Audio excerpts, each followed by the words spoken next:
Jeden najhorší koment, skús.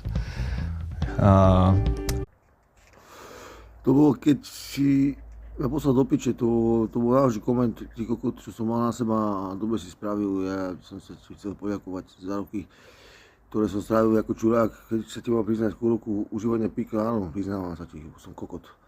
Som si dojebal život, ale ja som sa pýtal na niečo iné, na niečo, či mám štýl, či môže pokračovať, čo robím. A ty si mi vlastne ani neodpovedal, ty kokot. Tak vlastne som sa snažil to nejak vylepšiť, ale čo to je štýl, čo to je vlastne život, čo to je hip-hop, ty kokot, dneska, keď tí ľudia majú pičiť ty kokot, ale môžeš ich rozprávať, čo chceš, môj, keď budeš vždycky kokot. A ja ti počujem video, že skús mi, ale ty mi povedz objektívne, ne jak OG kokot, povedz mi to jak chlapec, chlapcovi. Mám sa teraz tváriť do piče, že som lepší, ty kokot, mám sa teraz tváriť, že som kokot.